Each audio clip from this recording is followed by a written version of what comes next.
আমরা এ পর্যায়ে অনলাইনে আমাদের সাথে যুক্ত করতে যাচ্ছি ওমর ঢালি, প্রবাসী গবেষক, বেলজিয়ামের ব্রাসেলস থেকে তিনি সরাসরি যুক্ত হচ্ছেন আমাদের সাথে। আমরা কথা বলবো প্রবাসী যে ভোটাধিকার রয়েছে সে বিষয়ে তার সাথে। শুভ সকাল। জি, শুভ সকাল। ধন্যবাদ আমাকে আমন্ত্রণ জানানোর জন্য। যদিও আমার এখানে এখনো ভোর রাত, তবে খুব আনন্দের সাথে আমিও আজকে পোস্টাল ব্যালটটি আমার সাথে নিয়ে অপেক্ষা করছি ভোটটি দেওয়ার জন্য।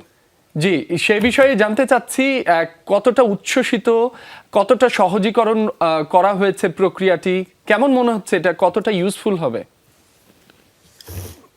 এখন পর্যন্ত প্রাপ্ত তথ্য মতে আমরা দেখেছি প্রায় ৮ লক্ষেরও বেশি প্রবাসী ভোট দিবেন।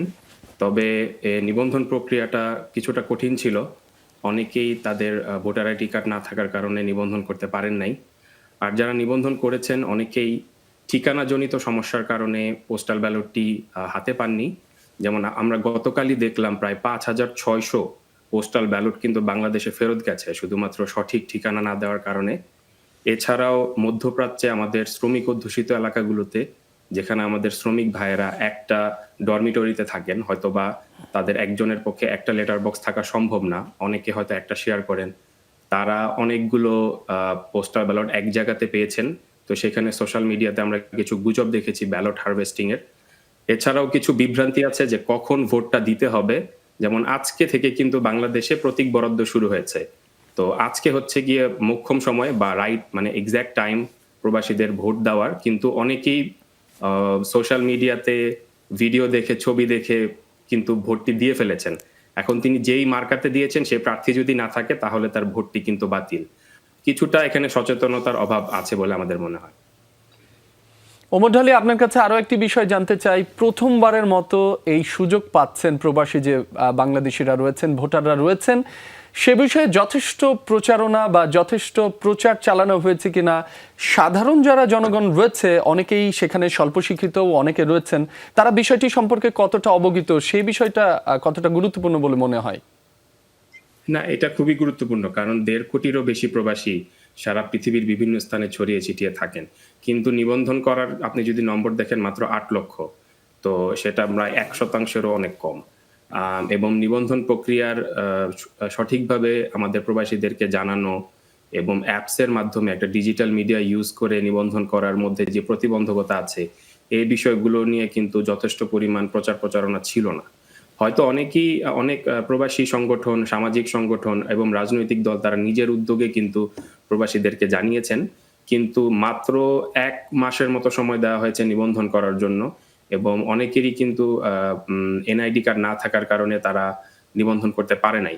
অনেকে ভেবেছিলেন শুধু পাসপোর্ট দিয়ে নিবন্ধন করতে পারবেন। কিন্তু যদিও পাসপোর্ট দিয়ে নিবন্ধন করা সম্ভব না, তার ভোটার এনআইডি কার্ড দরকার।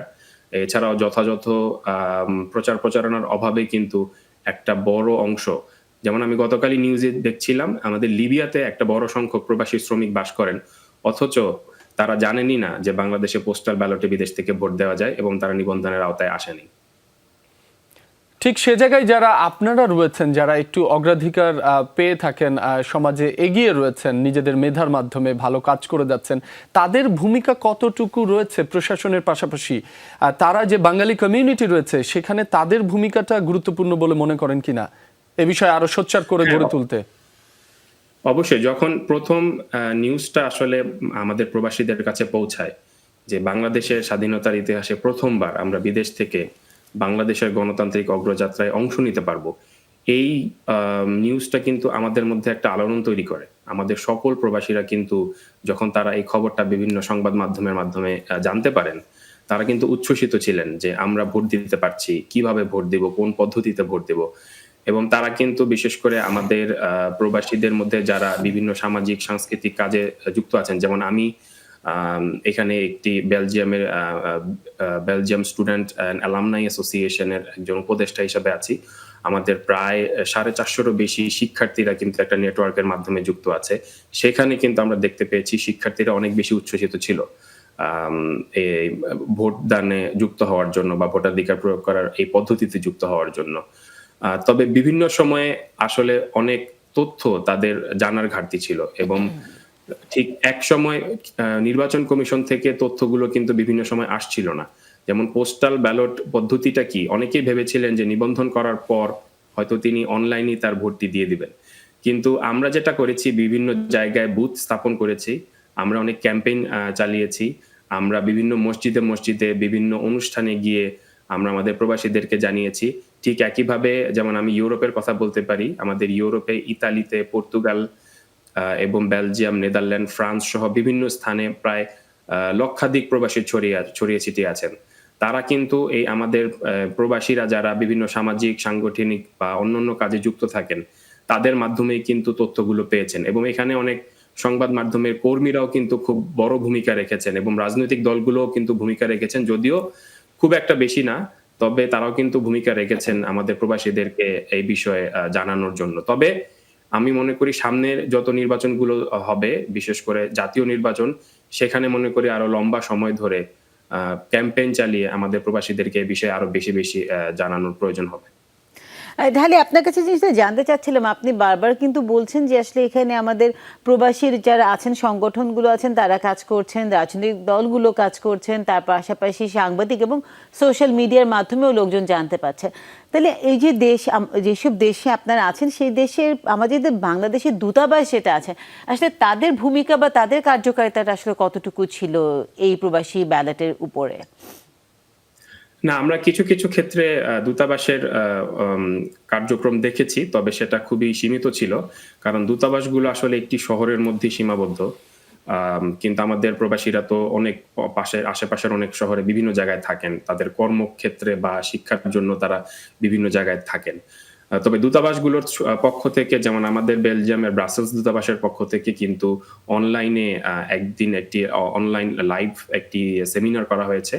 তার মাধ্যমে আমাদের প্রবাসীদেরকে জানানোর উদ্যোগ নেওয়া হয়েছে। এছাড়াও ইতালিতে, তারপর হচ্ছে আমাদের ফ্রান্সে, এমন আমরা দেখেছি যে ফ্রান্সে কিন্তু আমাদের বাংলাদেশের জাতীয় নির্বাচন কমিশনের একজন কমিশনার এসেছিলেন এই বিষয়ে সচেতনতা তৈরি করার জন্য।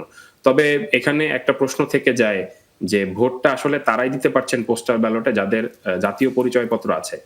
আমরা অনেক গবেষণায় দেখেছি এবং তথ্যতেও কিন্তু এসেছে যে ১.৫ কোটি প্রবাসীর মধ্যে একটা বড় সংখ্যক প্রবাসী যারা এখন বিদেশে আছেন, তারা যদিও বাংলাদেশের নাগরিক কিন্তু তাদের জাতীয় পরিচয়পত্র করার সুযোগ হয়নি।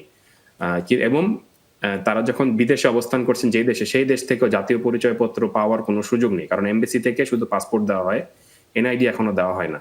তো আমরা বিভিন্ন সময় আমরা এমবাসির কাছেও আমরা জানতে চেয়েছি। তবে তারা সবসময় বলেছেন যে সক্ষমতার কারণে এবং কিছু প্রতিবন্ধকতার কারণে কিন্তু সকল দেশে এনআইডি বিতরণ কার্যক্রম করা যায়নি। যার কারণে কিন্তু আমাদের প্রবাসীদের মধ্যে সেই হতাশাটা থেকেই যাচ্ছে। বিশেষ করে আমার পরিবারেই যেমন আমি, আমার স্ত্রী আমরা ২ জন ভোট দিতে পারছি। কিন্তু আমার আমার আমার শ্বশুর বা আমার আত্মীয়স্বজন তারা অনেকেই ভোট দিতে পারছে না। যদিও তারা বাংলাদেশের নাগরিক কিন্তু জাতীয় পরিচয়পত্র না থাকার কারণে। ওমর ঢালি, আপনার কাছে আরো একটি বিষয় জানতে চাই। সেখানে যে স্থানীয় রাজনৈতিক দলগুলো রয়েছে সেগুলোর ভূমিকা ঠিক কতটা দেখতে পাচ্ছেন ইতিবাচকভাবে, সে বিষয়ে একটু জানাবেন। বেলজিয়ামে বিশেষ করে আপনি যে দেশে রয়েছেন। জি, বেলজিয়ামে আমাদের রাজনৈতিক দলগুলোর মধ্যে আমাদের জাতীয় নাগরিক পার্টি এনসিপির কার্যক্রম আমাদের মধ্যে সবচেয়ে বেশি চোখে পড়েছে। এছাড়াও আমাদের এখানে জাতীয়তাবাদী দল বিএনপির এখানে কর্মী এবং সমর্থকরা তারা জনসচেতনতা করেছেন। তবে জাতীয় নাগরিক পার্টির পক্ষ থেকে আমরা ৩টি শহরে প্রবাসী ভোটার এই সচেতনতা কার্যক্রম করেছি। যেখানে এমবাসির সাথে সহায়তায় কিন্তু আমরা অ্যান্টওয়ার্পেন শহরে একটি বড় সচেতনতা কার্যক্রম করি। যেখানে প্রায় ৩০ জনেরও অধিক প্রবাসীদেরকে আমরা নিবন্ধন করে দেই। তবে বিভিন্ন ক্ষেত্রে আমরা অনেক সমস্যায় সমস্যার সম্মুখীন হয়েছি। বিশেষ করে একটা বড় সংখ্যক প্রবাসী যখন একই সাথে একই সময়ে রেজিস্ট্রেশন করা শুরু করলো, তখন অনেকের কাছে ওই ওটিপি বা ওয়ান টাইম পাসওয়ার্ড গুলো আসছিল না। অনেকেই কিন্তু হতাশ হয়ে ফিরে যাচ্ছিল যে মনে হয় তাদের পোস্টাল ব্যালট নিবন্ধন হবে না। তবে সেই ক্ষেত্রে আমাদের কিছু প্রতিবন্ধকতা পেয়েছি। তবে এছাড়া আমরা এখানে যে বাংলাদেশি কালচারাল সেন্টার বা মসজিদ আছে, সেখানে আমরা কিছু সচেতনতামূলক লিফলেট বিলি করেছি। এছাড়াও এখানে যে বাংলাদেশি রেস্টুরেন্ট, বাংলাদেশি যে দোকান এবং যেই কালচারাল সেন্টার আছে এবং স্টাডি সেন্টার আছে, সেখানে আমরা কিন্তু সচেতনতা কার্যক্রম চালিয়েছি এবং ব্যাপক সাড়া পেয়েছি আমরা প্রবাসীদের মাঝখানে। এবং আমরা আমাদের স্টুডেন্ট অ্যালামনাই অ্যাসোসিয়েশনের উদ্যোগে এবং জাতীয় নাগরিক পার্টির উদ্যোগে আমরা একটি হেল্প সেন্টার খুলেছি। যেখানে হোয়াটসঅ্যাপে কিন্তু আমাদের প্রবাসীরা আমাদের সাথে যোগাযোগ করতে পারেন এই নিবন্ধন সংক্রান্ত এবং ভোট দেওয়া সংক্রান্ত। যেমন গতকালই একজন আমাকে ফোন করে জানতে চাইলেন যে তার পাসওয়ার্ডটি তিনি তার অ্যাকাউন্টের পোস্টাল ভোট বিডি অ্যাকাউন্টের পাসওয়ার্ডটি ভুলে গেছেন এবং এই পাসওয়ার্ডটি রিসেট করতে আসলে এখন 3 থেকে 5 দিন সময় লাগছে। তো তার কাছে কিন্তু ব্যালট চলে আসছে কিন্তু তিনি ভোট দিতে পারছেন না। তো তার সমস্যাটি আমরা সমাধান করে দেওয়ার চেষ্টা করছি। তো এইভাবেই আমরা আমাদের প্রবাসী ভাই বোনদেরকে সহায়তা করে যাচ্ছি। প্রবাসী ভাই বোনদের পাশাপাশি যেটা জানতে চাই সেটা হচ্ছে অনেক সময় দেখা যায় যে প্রবাসী যারা থাকেন তারা কিন্তু দেশের রাজনৈতিক ময়দান নিয়ে তাদের আগ্রহ, দেশের অর্থনীতি নিয়ে তাদের আগ্রহ অপরিসীম, কিন্তু দেশে যারা বসে আছেন তাদের আগ্রহটার জায়গাটা অনেক কম। তো আপনারা কি আপনাদের জায়গা থেকে যারা দেশে আছেন তাদেরকেও বলছেন যে অবশ্যই ভোট দিতে যাবেন, এবং গণভোট এবার যেহেতু হচ্ছে ভোটের পাশাপাশি সেই গণভোটের বিষয়টাকেও মাথায় রাখবার জন্য কি আপনারা দেশে বসেও কি প্রচারণা চালাচ্ছেন কিনা, মানে বিদেশ থেকে দেশের জন্য? হ্যাঁ, এটা খুবই একটা গুরুত্বপূর্ণ বিষয়। কারণ যদিও আমরা প্রবাসে থাকলেও আমাদের পরিজন, আমাদের মন কিন্তু দেশেই পড়ে থাকে।